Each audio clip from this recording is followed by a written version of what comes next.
Hola amigos, ¿cómo están? Espero que se encuentren muy bien. Esta vez nos vemos para ver otro pequeño videotest de 20 preguntas. Espero que nos vaya muy bien a todos, que hagamos o que continuemos la racha. Si es que quizá nos equivocamos más antes, que hagamos una nueva racha. Así que bien, iniciemos con la pregunta número uno. ¿Qué es la tasa de fatalidad? Número de muertes sobre población, proporción de muertes entre los casos diagnosticados, número de muertes neonatales entre nacidos vivos, prevalencia de enfermedades crónicas o número de casos nuevos sobre población. Pregunta sumamente sencilla. Número de casos nuevos será incidencia. Prevalencia de enfermedades crónicas simplemente es prevalencia. Número de muertes neonatales es la tasa de mortalidad neonatal. La proporción de muertes entre los casos diagnosticados, este sí, es lo correcto respecto a la tasa de fatalidad y el número de muertes será la tasa de mortalidad. Entonces marcamos la alternativa B y estamos en lo correcto. La tasa de fatalidad representa la proporción de personas que mueren a causa de una enfermedad entre todos los que la padecen durante un periodo determinado, expresándose porcentaje. Tenemos su fórmula, su interpretación, que me parece que sí es lo más importante de acá, que refleja la gravedad y letalidad de una enfermedad, así como la efectividad del sistema de salud en su tratamiento. Su aplicación simplemente será para brotes epidémicos y comparar la severidad de distintas patologías. Pregunta sencilla de salud pública, más bien, por suerte, porque saben que las preguntas de salud pública muchas veces son muy complejas. Vamos con la pregunta número 2. Mujer de 33 años cursando un embarazo de 24 semanas. Se realiza un test de tolerancia a la glucosa oral con 75 gramos de glucosa que resulta 205 a las 2 horas. ¿Cuál es el tratamiento de elección además de la dieta y el ejercicio? Sitaglipina, glibenclamida, acarbosa, metformina o insulina. Pregunta sencilla, me parece que ya la vimos.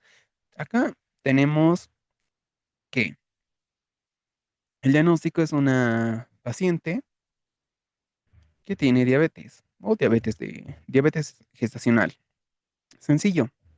Según la OMS, si a las 2 horas con la prueba de tolerancia oral a la glucosa es más de 153, entonces esto nos quiere decir que ya es positivo o que ya tiene la enfermedad diagnosticada.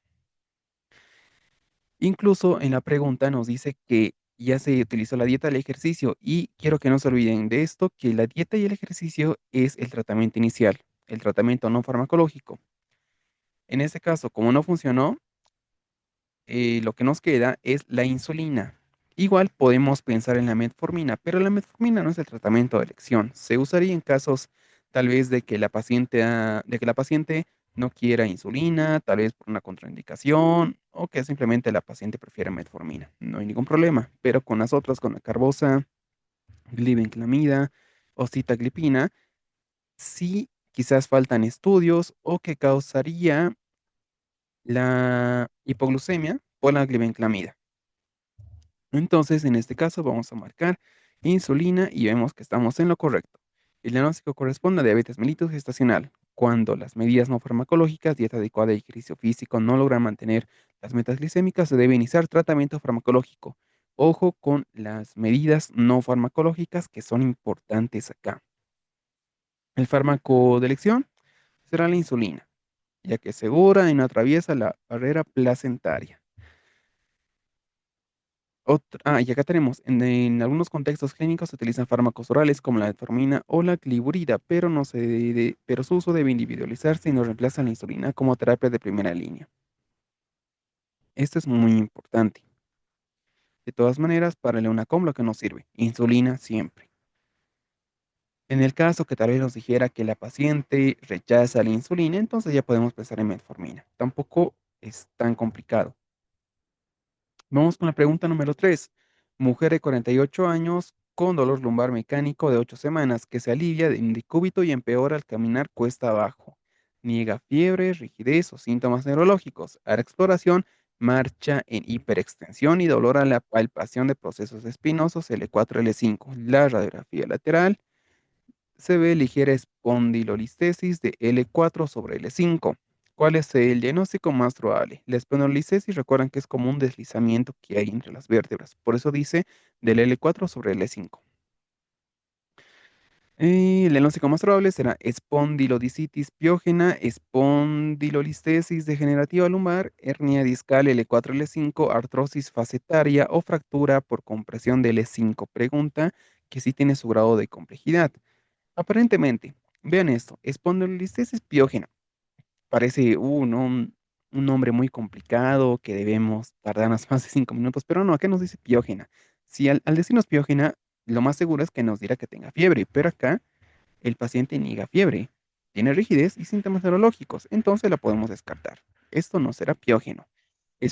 Más que todo por la fiebre. Espondilodicitis degenerativa lumbar podría ser. ¿Por qué? En la radiografía apoya esta, la sospecha de que esta es la correcta. Además, tenemos margen hiperextensión, que es no tan específico, pero sí la vemos en esta espondilolistesis. Este dolor que dura 8 semanas, dolor mecánico de 8 semanas, igual está bien. Entonces, hasta ahora, esa es la que más se acerca. Hernia discal de L4, L5. Recuerden que en las hernias discales, ¿qué es lo que vemos? Vemos siempre dolor radicular o, si lo quieren ver de otra manera, dolor del nervio ciático. Eso es lo principal, ya que no tenemos ese dato, entonces lo podemos descartar. Artrosis facetaria podría ser. Es algo que se parece mucho a esta espondilolistesis, pero acá tenemos el dato de la radiografía, que nos indica que se ve esta espondilolistesis. Entonces, por ese dato la podemos descartar, porque esta artrosis facetaria de vértebras es muy parecida. Fractura por compresión de L5. Para pensar en fractura, tenemos que tener antecedentes de fractura, una caída al menos, y acá no tenemos nada de ello, simplemente un dolor lumbar mecánico de 8 semanas. Entonces, lo que corresponde marcar es la alternativa B. Vemos si estamos en lo correcto y sí. La espondilolistesis degenerativa lumbar se caracteriza por dolor mecánico que mejora al acostarse y empeora al caminar cuesta abajo o al realizar hiperextensión del tronco, debido a la inestabilidad vertebral. En la radiografía lateral se observa desplazamiento anterior. Esto es lo que nos apoya más en la sospecha. Sin evidencia de fractura, lo que confirma el origen degenerativo del cuadro. La marcha en hiperextensión refleja la compresión facetaria adicional típica de esta patología. Y tenemos también acá las otras alternativas. La hernia discal se acompañaría de radiculopatía y síntomas neurológicos, cosa que no tenemos en el enunciado.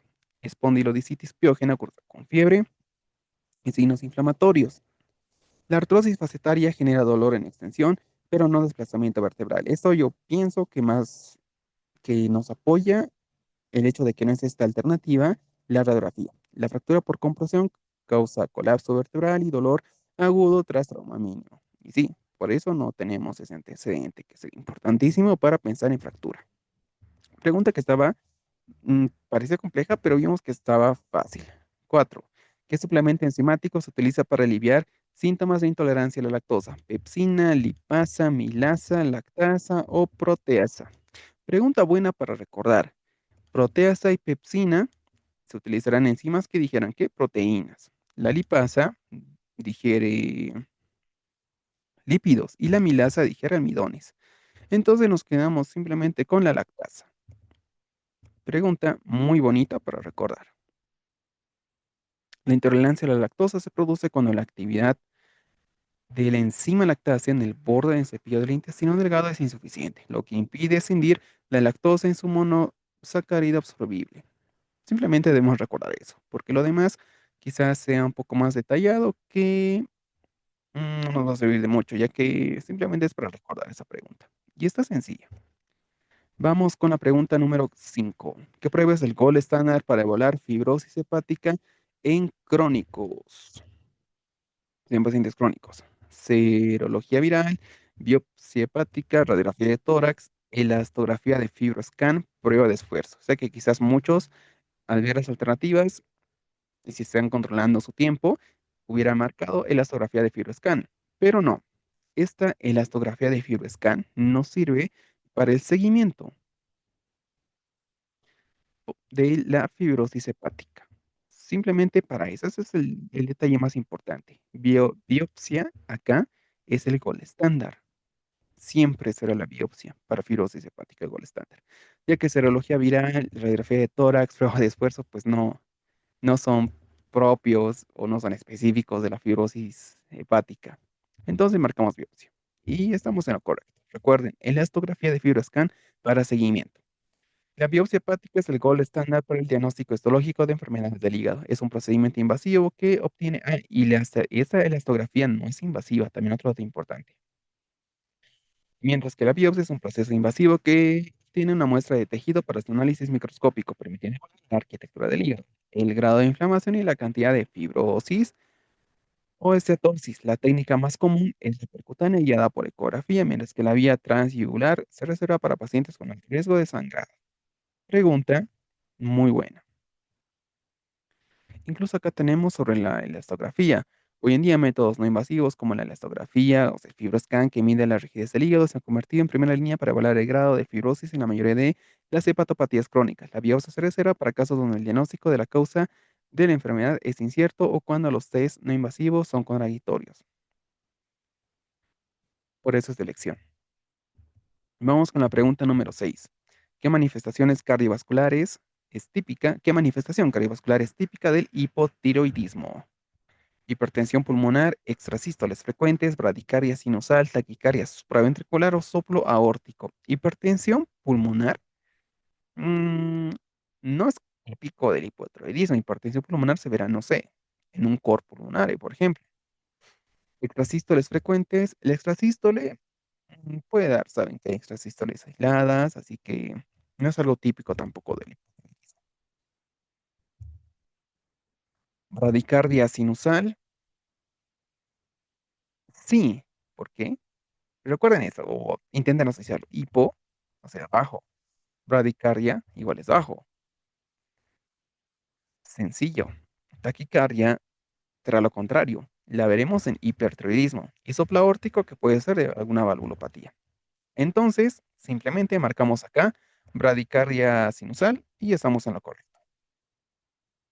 El hipotiroidismo afecta directamente a la función cardíaca, disminuye la contractibilidad miocárdica y el gasto cardíaco, generando alteraciones características en el ritmo. Reduce la contractibilidad, disminuye el gasto cardíaco, prolonga el tiempo de acción cardíaca, causa bradicardia sinusal en reposo, que acá es el detalle más importante para responder esta pregunta. Bien sencillo y muy bueno para recordar. Vamos con la pregunta 7. ¿Qué patología neonatal causa estridor por anormalidad de cricoides?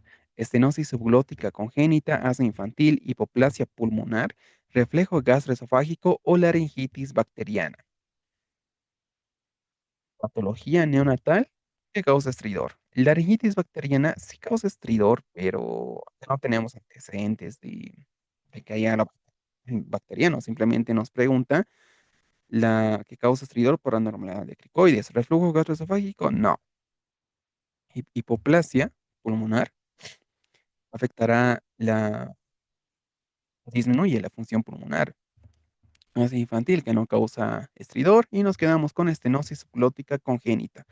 Recuerden que esta estenosis subglótica puede ser la segunda, tercera causa de, de estridor en neonatos o congénito. La primera siempre será la laringomalacia. Es importante también recordar eso. Entonces, la explicación nos dice que la estenosis subglótica congénita corresponde al engrosamiento anómalo de cartílago de cricoides presente desde el nacimiento, que reduce el diámetro de la vía aérea inferior a las cuerdas vocales.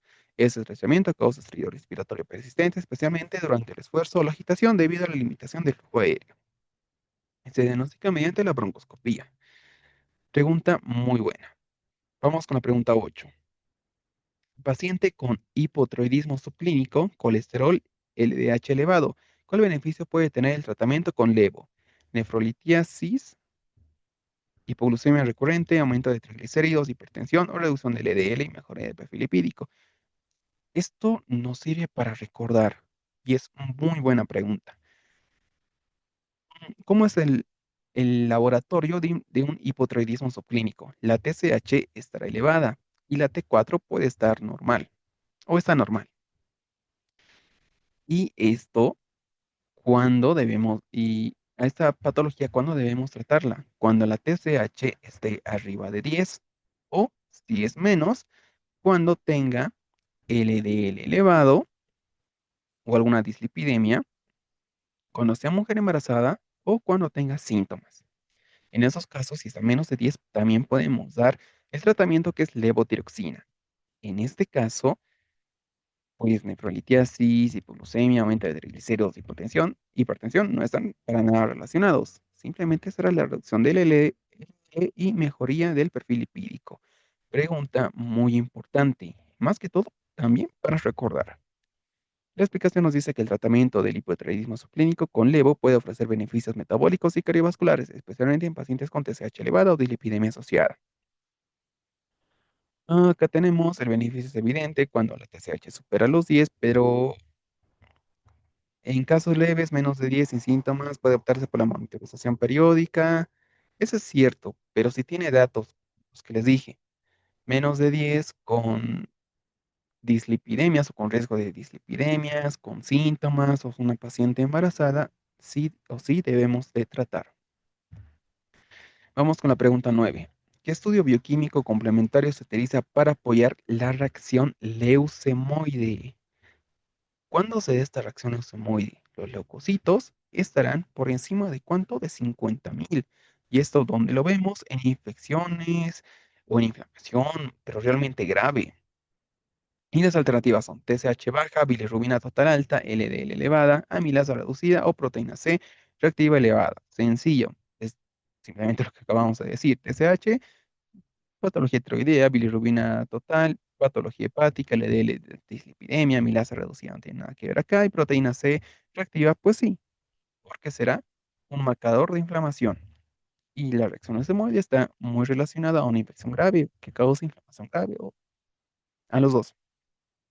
Entonces, la proteína C reactiva es un marcador sensible de inflamación aguda que se eleva significativamente en procesos infecciosos o inflamatorios graves. En el contexto de una reacción leucemoide, una PCR elevada refuerza la sospecha de una respuesta inflamatoria sistémica, más que un proceso neoplásico, ayudando a diferenciar entre causas reactivas y malignas de la leucocitosis. Igual, esta reacción leucemoide la vemos en algunas neoplasias. La correlación entre PCR alta y leucocitosis intensa orienta al clínico hacia diagnósticos como sepsis, abscesos o inflamación aguda severa y permite implementar una respuesta diagnóstica y terapéutica temprana. Pregunta muy buena. Vamos con la pregunta número 10. Hombre de 50 años con disfagia progresiva, sólidos y pérdida de 3 kilos en 2 meses, la endoscopía nos muestra más esofágica. ¿Cuál es el tipo histológico más frecuente en esófago? Carcinoma de células pequeñas, linfoma, carcinoma epidermoide, o sea, escamoso, leiomioma, adenocarcinoma. Pregunta buenísima. No recuerdo si esta la vimos en una reconstrucción, obviamente un poco diferente, pero es muy buena pregunta. Acá nos enfrentamos frente a cáncer, al decirnos masa esofágica en endoscopía, cáncer de esófago, pero nos pregunta el tipo histológico más frecuente. Mm, quizás si lo queremos mejorar algo de esto, podríamos preguntarnos a nosotros mismos, ¿cuál será el factor de riesgo más importante? Por ejemplo, si tenemos un paciente con factor de riesgo que fume demasiado, ¿a cuál corresponderá? Si tenemos un paciente con reflujo esofágico crónico, ¿a cuál corresponderá?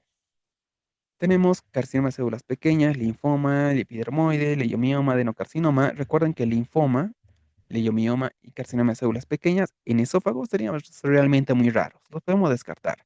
Acá lo que nos interesa es la alternativa C y la E.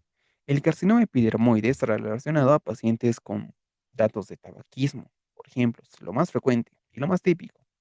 Y adenocarcinoma está relacionado a pacientes con reflujo gastroesofágico. Entonces, acá no nos dice eso, acá simplemente nos pide la frecuencia del tipo histológico. La más frecuente es la alternativa C, que es carcinoma epidermoide. Es lo más frecuente. La marcamos y vemos que estamos en lo correcto. El carcinoma epidermoide es el tipo histológico más frecuente de cáncer de esófago, especialmente en la región media del órgano. A nivel mundial, cerca del 90% de los casos corresponden a esto. El adenocarcinoma aumentado en el esófago distal, asociado al esófago de Barrett. Pero todo esto inicia con el reflujo esofágico crónico. El linfoma, leiomioma son raros y no suele manifestarse con masas obstructivas con disfagia progresiva. Y el carcinoma de células pequeñas es muy infrecuente en el esófago. En sí, esas tres son realmente frecuentes. Yo les aconsejaría que recuerden los factores de riesgo que son lo más importante. Vamos con la pregunta número 11. ¿Qué pauta dietética se recomienda en enfermedad renal crónica para proteico restricción? Libre consumo de proteínas, 2 gramos kilogramo día de proteína, de 0,6 a 0,8, de 0,2 o de 1,5 a 2. Libre consumo de proteínas, obviamente no. Vamos a causar que el riñón esté peor de lo que ya está ahora. 2 kilogramos, 2 gramos kilogramo día, me parece que es demasiado. 0,6 a 0,8 podría ser. 0,2 es muy poco, causaríamos desnutrición proteica. 1,5 a 2 también, me parece que está dentro del rango que es que se recomienda para la enfermedad renal crónica. Vamos con la alternativa E, de 1,5 a 2 gramos kilogramo, y era la alternativa C, 0,6 a 0,8. Veamos la explicación. En pacientes con enfermedad renal crónica, una restricción moderada de proteínas de 0,6 a 0,8 contribuye a reducir la carga nitrogenada y ralentizar la progresión del daño renal al disminuir la generación de desechos urémicos y la hiperfiltración glomerular. Pregunta sumamente compleja, pero bueno, así son algunas de la UNACOM. Además, nos dice que debe acompañarse un aporte calórico adecuado para prevenir el catabolismo proteico y evitar la malnutrición energética proteica. Obviamente, tiene que tener esto supervisión de un nutricionista.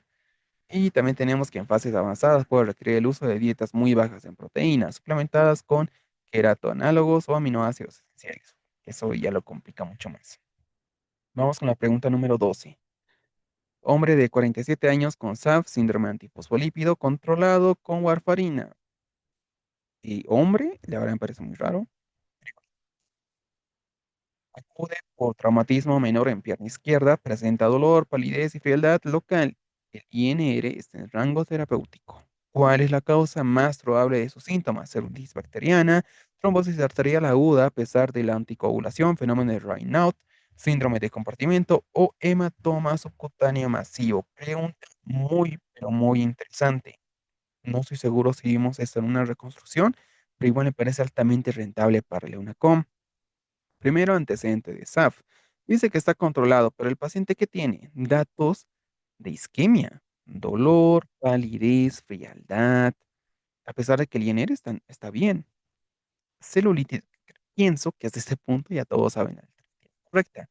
Pero igual, celulitis bacteriana, tiene que tener dolor, tumor, rubor, calor, edema. No hay. Trombosis arterial aguda a pesar de la anticoagulación, sí, porque recuerden, el SAF es un estado, o si lo quieren ver de una manera más fácil, es un estado de hipercoagulabilidad. Sencillo. Entonces, si tiene ese estado, tenemos mayor riesgo de tromboembolismo pulmonar, trombosis venosa profunda y en pacientes de sexo femenino serán los abortos recurrentes. Datos sumamente claves para el SAF. Fenómeno de Raynaud secundario, ¿qué será el secundario? Esclerodermia. Por acá no tenemos lo propio del Raynaud, que es esto de la palidez, cianosis en extremidades. Síndrome de compartimento, está bien que haya dolor, es muy doloroso, pero no está asociada a SAF. Hematoma subcutáneo tiene que ver datos de quimosis y tampoco es el caso. Entonces nos quedamos simplemente con la alternativa B, trombosis arterial aguda. En un paciente con síndrome antifosfolípido, anticoagulado, que desarrolla dolor, palidez y frialdad en una extremidad tras un trauma menor, la causa más probable será trombosis arterial aguda. Esto ocurre debido a la hipercoagulabilidad persistente. Y recuerden, SAF es un estado de hipercoagulabilidad. Recuérdenlo porque es muy importante. Y nos salva de algunas preguntas que son complejas en el SAF. El hematoma subcutáneo se manifiesta con equimosis, más palpable, pero no con isquemia distal. Celulitis se caracteriza por eritema, calor e inflamación local, no por palidez ni frialdad. Fenómeno de Raynaud produce palidez transitoria en los dedos, pero no afecta a toda la extremidad. El síndrome compartimental cursa con dolor intenso y tensión muscular, pero la palidez distal no es hallazgo. Puntos clave de SAF nos dice que puede provocar trombosis arterial aguda, diagnóstico por ecodoppler arterial y tratamiento es trombolectomía urgente o ajuste e intensificación de la anticoagulación. Pregunta muy, muy importante, altamente rentable para Blanco.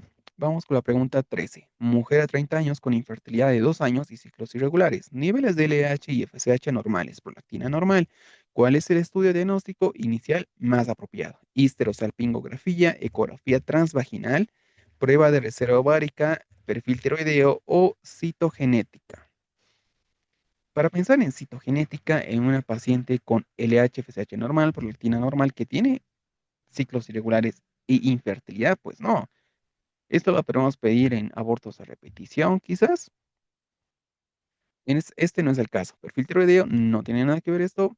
Prueba de reserva ovárica, tal vez como último examen podría ser ecografía transvaginal o histerosalpingografía. Acá lo que nos interesa es descartar causas, y yo lo llamaría anatómicas. ¿Y para esto qué nos sirve? La histerosalpingografía o la ecografía transvaginal. Recuerden que acá tenemos ciclos irregulares, infertilidad y esos datos de laboratorio normal. La histerosalpingografía se podría usar, pero como segunda elección, en el caso que la ecografía, que acá es la alternativa correcta, seguramente, porque es el diagnóstico inicial más apropiado, no vale nada. La ecografía transvaginal nos ayudará para ver, lo más importante, el SOP. La histerosalpingografía nos ayudará a descartar causas ovulares. Entonces marcamos la alternativa B, ecografía transvaginal, y vemos que estamos en lo correcto. En una mujer con infertilidad de ciclos irregulares, tras descartar causas hormonales básicas, el siguiente paso es evaluar la anatomía pélvica. La ecografía transvaginal es el estudio inicial de elección que permite evaluar la morfología del útero, descartando miomas pólipos que pueden afectar la fertilidad. También es fundamental para analizar los ovarios y pesquisar signos de síndrome de ovario poliquístico. Yo pienso que el más importante acá es el SOP, pero también nos sirve para todo esto. Y acá sí se debe ver la anatomía. Dato clave. Vamos con la pregunta número 14. Niña de 4 años con talla baja y calcificaciones de epífisis detectadas en radiografía. Examen muestra raspadura cutánea y sangre que emana fácilmente de encías. ¿Cuál es la causa más probable? Escorbuto, anemia falciforme, hipervitaminosis D, deficiencia de vitamina A o MB Gaucher. Debe ser enfermedad de Gaucher. En este caso, talla baja, calcificaciones en radiografía, que sangra fácil de encías y raspaduras cutáneas, sencillo. Esta de Gaucher, no estoy muy seguro si es algo genético, pero no es el caso. Me parece que no es el caso, también podría ser. Deficiencia de vitamina A, esto está relacionado con la visión, está incorrecto. Hipervitaminosis D, tendría que darnos datos de hipercalcemia, cosa que no tenemos acá. Anemia falciforme, anemia hemolítica, tampoco la tenemos acá. Simplemente nos quedamos con eso, escorbuto, porque es lo clásico. Esto es deficiencia de vitamina C y todo esto es típico. Entonces, una niña con talla baja, calcificaciones epifisiarias, raspaduras cutáneas y hemorragia gingival presentan un cuadro característico de escorbuto. Acá, más que todo, quizás lo más característico sea la talla baja, la hemorragia fácil, o sea que sangre con cualquier cosa, y las calcificaciones en la radiografía. Entonces tenemos acá manifestaciones, hiperkeratosis y petequias, hemorragias gingivales, alteraciones óseas, retraso del crecimiento. Recuerden las alteraciones óseas, retraso de crecimiento y también las hemorragias gingivales. Son datos, yo los llamaría más característicos. Los diferenciales tenemos deficiencia de vitamina A que produce seroftalmia y ceguera, o sea, alteraciones visuales, hipervitaminosis D con hipercalcemia que sí sería lo más característico, enfermedad de Gaucher se caracteriza por hepatosplenomegalia, no por sangrado gingival, súper complejo. Anemia falciforme provoca ictericia y crisis vaso-oclusivas dolorosas. Vamos con la pregunta número 15. Ojo que la anterior pregunta igual está buena para el EUNACOM. ¿Qué hábito alimentario reduce más la presión arterial? Dieta DASH, consumo excesivo de carnes procesadas, alta ingesta de grasas saturadas, ayuno prolongado, dieta rica en sal. Obviamente la dieta rica en sal estará contraindicada. Entonces, el hábito alimentario que reduce más la presión arterial simplemente es la dieta DASH. Súper importante. Obviamente de esto nos, nos dirá, nos explicará mucho mejor un nutrólogo o una nutróloga, porque ese es su fuerte. Nosotros con que sepamos esto, pues, la dieta DASH es el hábito alimentario que ha demostrado mayor eficacia en la reducción de la presión arterial, tanto en personas hipertensas como en aquellas con cifras limítrofes. También tenemos lo demás que puede ser importante, pero para nosotros con que sepamos que la DASH se usa más en la presión arterial, vamos bien. Vamos con la pregunta número 16. ¿Cuál es el principal riesgo asociado a la nutrición enteral temprana agresiva en recién nacidos? Hipocalcemia, ictericia fisiológica, hipotermia, hipoglucemia o enterocolitis necrotizante. Principal riesgo asociado a nutrición enteral temprana.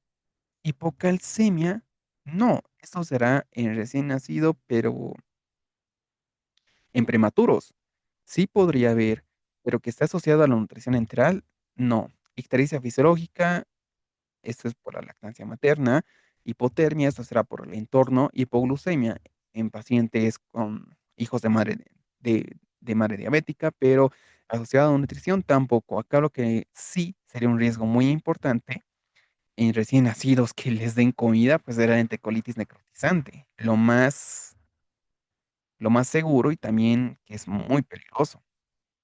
Y estamos en lo correcto. La enterocolitis necrotizante es una de las complicaciones gastrointestinales más graves en recién nacidos prematuros, asociada a la alimentación con fórmula y al intestino inmaduro.